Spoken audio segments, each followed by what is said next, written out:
ating mga simbahan ay hindi lamang isang gusali, kundi isang simbolo ng ating pananampalataya at isang lugar kung saan tayo nagtitipon upang sumamba sa Diyos. Kaya kailangan natin ito na preserbahin at panatilihing malinis.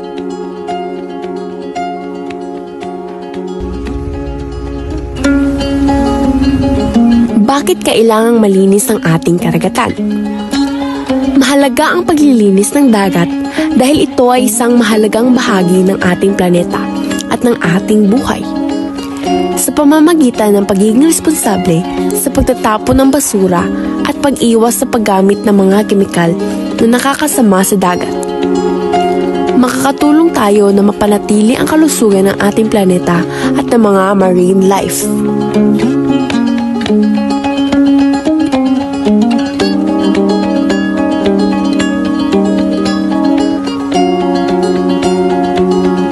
Hindi dapat tayong nagtatapon ng mga basura sa dagat, paggamit ng mga kemikal at dinamita.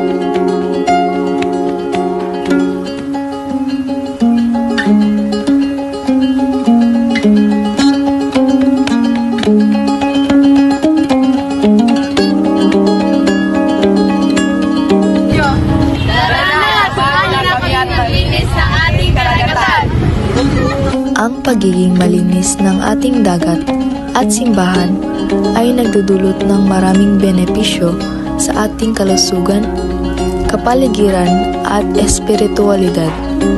Ito ay isang responsibilidad na dapat nating gawin para sa kapakanan ng ating planeta at ng ating komunidad.